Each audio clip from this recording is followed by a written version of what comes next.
नमस्कार दोस्तों, शौर्य क्लासेस में आप सभी का स्वागत है। मेरा नाम है जतिन। दोस्तों, आज की वीडियो में हम बात करेंगे कि संस्कृत पद्य की पाठ योजना हम कैसे बना सकते हैं। तो आज का हमारा जो प्रकरण है वो हमने लिया है एनसीईआरटी की 7th क्लास की जो बुक है संस्कृत की रुचिरा भाग 2 और उसका पाठ का नाम है लालन गीतम।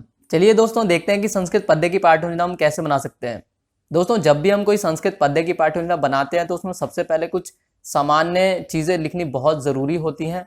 जैसे कि आप देख सकते हैं यहाँ पे विद्यालय का नाम आपको लिखना बहुत ज़रूरी है कि आप किस विद्यालय में पढ़ा रहे हैं, आपकी कक्षा कौन सी है, जिस कक्षा में आप पढ़ा रहे हैं उसका वर्ग क्या है, विषय क्या लिया है। विषय संस्कृत तो रहेगा ही, लेकिन हमने गद्य की पाठ योजना बनाई है कि पद्य की बनाई कि व्याकरण की, तो हम साथ में लिखेंगे संस्कृतम पद्य। ठीक है। उसके बाद कालांश क्या है वो आप अपने अनुसार लिख सकते हैं, जो भी आपका कालांश होगा। फिर प्रकरण कौन सा है, प्रकरण लिखना बहुत ज़रूरी है। जैसे आज का हमने प्रकरण लालन गीतम लिया है। उसके बाद आपकी कक्षा की अवधि कितनी है, 30 मिनट है, कितनी मिनट है, और दिनांक क्या है, उसके साथ ही दिवस क्या है, और छात्र अध्यापक या छात्र अध्यापिकाएं जो भी होंगे वो अपना नाम और अनुक्रमांक जरूर लिखेंगे। उसके बाद जो सोपान आते हैं उसमें सबसे पहला जो सोपान है वो है सामान्य उद्देश्यानिका। यहाँ पर आप देख सकते हैं कि जो सामान्य उद्देश्य होता है वो हमारे जो प्रकरण लिया है, जो हमने संस्कृत का पद्य की पाठ्यसूची ली है, तो उससे ही संबंधित होता है। जैसे कि संस्कृत काव्यम प्रति छात्रेषु रुचि उत्पादनम, मतलब कि संस्कृत काव्य के प्रति छात्रों में रुचि उत्पन्न करना। और दूसरा है छात्रनाम कोमल भावना विकास, कि छात्रों के कोमल भावों को विकसित करना या विकास करना। उसके बाद आता है संस्कृत काव्य नाम सामान्य परिचय, कि बच्चों को संस्कृत काव्य का सामान्य रूप से परिचय करवाना। दोस्तों, इसके बाद आता है विशिष्ट उद्देश्यानिका सोपान। इसमें भी जो भी हमने प्रकरण लिया है या पाठ योजना ली है, जो पद्य की पाठ योजना, उससे संबंधित कुछ विशेष बातें जो होती हैं जो हम बच्चों को सिखाना चाहते हैं। ये इस पाठ को पढ़ने के बाद बच्चों में किन किन चीज़ों का विकास होगा, बच्चे किन किन चीज़ों को सीखेंगे, तो वो बातें हम इसमें लिखते हैं। जैसे कि छात्राणाम संस्कृतस्य पद्यानाम विशेष परिचय प्रदानम, कि छात्र को संस्कृत के पद्यों का विशेष रूप से परिचय प्रदान करना। फिर है छात्रेषु संस्कृत गीतेन मनोरंजनस्य प्रवृत्ति समुत्पादनम, कि छात्रों में संस्कृत के गीतों के माध्यम से मनोरंजन का और प्रवृत्ति का उत्पादन करना। फिर है छात्राणाम संस्कृत पद्यस्य अर्थ ग्रहण क्षमतायाः विकासा, कि छात्रों को संस्कृत के पद्य के अर्थ ग्रहण की क्षमता का विकास करवाना। ठीक है। इसके बाद आता है सहायक उपकरणानि का सोपान। इसके अंतर्गत जो भी हमें पढ़ाने के लिए या अध्ययन कराने के लिए जो आवश्यक चीज़ें चाहिए, जो सहायक सामग्री चाहिए, उनको हम यहाँ पर लिखते हैं। जैसे पाठ्य पुस्तक हम लिखेंगे, लपेट श्याम फलक, सुधाखंड, मार्जिनी।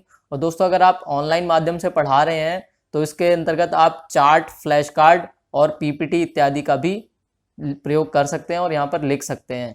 उसके बाद आता है पूर्व ज्ञानम का सोपान। इसके अंतर्गत हम उन चीज़ों को लिखते हैं जो हम पाठ को पढ़ाने से पहले या फिर जो भी हमारा प्रकरण है उसको पढ़ाने से पहले, कि बच्चों का पूर्व ज्ञान क्या होगा, कि बच्चे इससे पहले क्या जानते होंगे, इस पाठ से संबंधित चीज़ें क्या होंगी उनके लिए। जैसे कि सर्वे छात्राः संस्कृत पद्य विशेषान जानन्ति, कि कम से कम जो 7वीं क्लास के बच्चे हैं उनको संस्कृत के पद्यों का पहले से कुछ तो ज्ञान होगा या जानते होंगे। उसके बाद छात्राः संस्कृतस्य गीतम च पशु पक्षिणाम नामानि पूर्व परिचिताः सन्ति। तो दोस्तों, जब आप इस पाठ की पाठ योजना को बना रहे होंगे तो आपको तो पता होगा कि पाठ किससे संबंधित है, लेकिन बच्चों को शायद ना पता हो। तो आप यहाँ पर लिखेंगे कि जो बच्चे हैं वो इस गीत के माध्यम से जो है पशु पक्षियों के नाम को पहले से ही जानते होंगे, कि उनको कम से कम पशु पक्षियों का नाम तो पता ही होता है, वो तो पिछली कक्षा में ही वो पढ़ चुके होंगे, तो वो इनका ये पूर्व ज्ञान होगा। तो दोस्तों, वीडियो को आगे कंटिन्यू करने से पहले मैं आपसे एक छोटी सी रिक्वेस्ट कर लेता हूँ कि आप इस वीडियो को एंड तक जरूर देखें, ताकि इस वीडियो का कोई भी इंपॉर्टेंट पार्ट या कोई भी सोपान आपसे मिस ना हो। तो दोस्तों, इसके बाद आता है प्रस्तावना का सोपान, जो बहुत ही ज़्यादा इंपॉर्टेंट होता है। इसके बिना जो जब आप पढ़ाने जाओगे तो आपकी जो पाठ योजना है वो शुरू ही नहीं होती है, क्योंकि आप यहीं से ही शुरू करते हैं कि आपकी पाठ योजना क्या है, क्योंकि आप यहाँ से ही प्रश्न पूछना प्रारंभ करते हैं। तो दोस्तों, जो प्रस्तावना होती है इसमें हम 3 से 5 प्रश्न ले सकते हैं लिखने के लिए। ठीक है। और ध्यान रहे कि जो प्रश्न है वो एक दूसरे से जुड़े हुए होने चाहिए, यानी जिगजैग फॉर्म में। जैसे कि जो पहला प्रश्न है उससे ही उसका उत्तर आएगा, उसी उत्तर से या आंसर से ही दूसरा प्रश्न बनेगा, फिर दूसरे प्रश्न का जो आंसर आएगा उसी आंसर से तीसरा प्रश्न बनेगा। ऐसे ही सारे एक दूसरे से जुड़े हुए होने चाहिए। और जो अंतिम प्रश्न हो, चाहे आपका तीसरा प्रश्न अंतिम है या 5वां प्रश्न अंतिम है, वो समस्यात्मक जरूर होना चाहिए। दोस्तों प्रस्तावना के बाद आता है उद्देश्य कथन का सोपान। इसके अंतर्गत जो छात्र अध्यापक या छात्र अध्यापिकाएं वो उद्देश्य कथन करती हैं कि जैसे इसमें लिखा है कि आप देख सकते हैं, अद्य वयम पशु पक्षिणाम अथवा पर्यावरणस्य उपरि आधारितम एकम पाठः लालन गीतम पठिष्यामः, कि आज जो है हम पशु पक्षी के नाम या पर्यावरण के ऊपर जो आधारित एक पाठ है लालन गीतम, उसको हम पढ़ेंगे। ठीक है। फिर उसके बाद आता है प्रस्तुतिकरण का सोपान।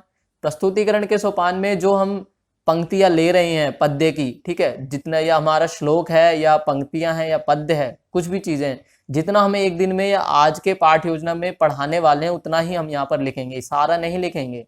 ठीक है। जैसे 4 पंक्तियां पढ़ानी है, 5 पंक्तियां पढ़ानी है, तो उतना ही यहाँ पर लिखेंगे कि आपकी जो कक्षा का जो समय है, अवधि है, वो कितनी है, उसके अनुसार ही इसको लेंगे। जैसे कि अगर आप 20 मिनट की क्लास है, 40 मिनट की क्लास है, तो उसके अनुसार आपको पता ही होगा कि आप कितना पढ़ा सकते हैं।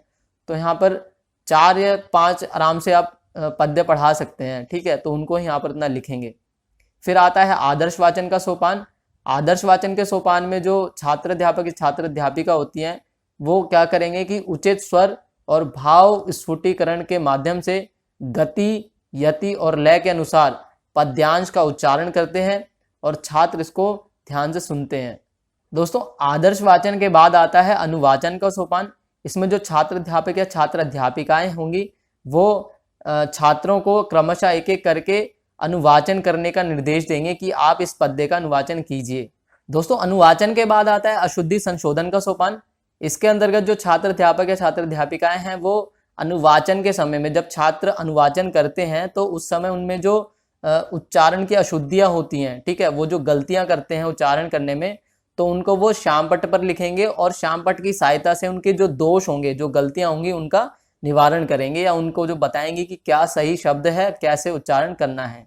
उसके बाद आता है दोस्तों काठिन्य निवारण का सोपान। काठिन्य निवारण के सोपान में जो भी हमारे पद्य में या पाठ में कठिन शब्द आते हैं, जटिल शब्द आते हैं, तो उनके शब्दों के अर्थ हम बताते हैं बच्चों को, इस प्रकार से आप देख सकते हैं। और शब्द अर्थ के साथ ही हम उनसे विलोम शब्द पूछ सकते हैं या फिर वाक्य प्रयोग भी करा सकते हैं। उसके बाद आता है भाषानुवाद का सोपान। भाषानुवाद में दोस्तों जो पंक्तियां होंगी पद्य की, उनका ठीक उतना ही अनुवाद करना है जितना उसमें है, एक्स्ट्रा कुछ नहीं करना है। यहाँ पर आपको व्याख्या नहीं करनी है, ठीक है, सिर्फ उनका अनुवाद बताना है। सिर्फ उनका अनुवाद बताना है कि पंक्तियों में क्या बातें कही गई हैं, ठीक है, उसका जो सरल अनुवाद क्या हो सकता है वो आपको यहाँ पर लिखना है। दोस्तों भाषानुवाद के बाद आता है खंडान्वय या दंडान्वय विधि का सोपान। खंडान्वय या दंडान्वय का मैं आपको बता देता हूँ कि खंडान्वय हम जब करते हैं तो उसमें हम प्रश्न पूछते हैं, 4 से 5 छोटे छोटे प्रश्न पूछते हैं बच्चों से, कि जिससे हमें पता चलता है कि बच्चों को पाठ जो हमने पढ़ा है या जो अनुवाद हमने अभी किया है वो कितना समझ में आ गया है। और जो दंडान्वय करते हैं उसको हम अन्वय के माध्यम से बताते हैं। जो पद्य है उसको अलग अलग करके, जैसे कुछ कठिन पद्य होते हैं, कुछ श्लोक होते हैं, तो उनको दंडान्वय से करते हैं, लेकिन अगर सरल है तो उनको आप खंडान्वय से भी कर सकते हैं।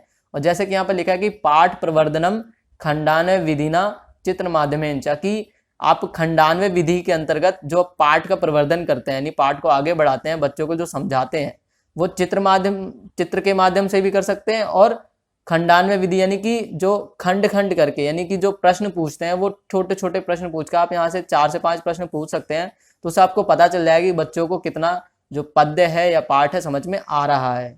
ठीक है। उसके बाद आता है वस्तु विश्लेषणात्मक प्रश्नों का सोपान। इसमें भी हम जो पाठ से संबंधित कुछ जो मुख्य बातें होती हैं उनसे जो प्रश्न बनते हैं, 3 से 4 प्रश्न यहाँ पर भी लिख सकते हैं और बच्चों से पूछ सकते हैं। फिर दोस्तों आता है अध्यापक कथन का सोपान। इसमें छात्र अध्यापक या छात्र अध्यापिकाएं जो है पद्यांश को या जो पंक्तियां हैं उनको सरल संस्कृत भाषा में संक्षेप में बताते हैं। फिर आता है सौंदर्यानुभूत्यात्मक प्रश्नों का सोपान। इसमें भी हम सौंदर्यानुभूति से संबंधित, जैसे कि कोई छंद है, कोई रस है, कोई अलंकार है, कोई प्रत्यय है, कोई मतलब उपसर्ग है, मुहावरे, ऐसे अगर कुछ आ जाते हैं पद्य में, जो सौंदर्यानुभूत्यात्मक प्रश्न बनते हैं उनको हम यहाँ पर 2 से 3 प्रश्न लिख सकते हैं। उसके बाद आता है अंतिम वाचन का सोपान। इसके अंतर्गत छात्र अध्यापक या छात्र अध्यापिकाएं जो है वो कक्षा में काव्यमय वातावरण बनाने के लिए पंक्तियों का या काव्य का पाठ का पुनर्वाचन यानी दोबारा से वाचन कर सकते हैं। फिर आता है गृह कार्य का सोपान। और गृह कार्य के अंतर्गत जो पाठ से संबंधित छोटे छोटे 1 से 2 प्रश्न बनते हैं, वो बच्चों को आप गृह कार्य के लिए दे सकते हैं। तो दोस्तों इस वीडियो को लाइक करें, कमेंट करके बताएं और इस वीडियो को अपने उन सभी दोस्तों के साथ शेयर करें जिनको इस वीडियो की ज़रूरत है। हमारे आने वाली वीडियोस के नोटिफिकेशन के लिए चैनल को सब्सक्राइब करें और बेल आइकन दबाएं। धन्यवाद।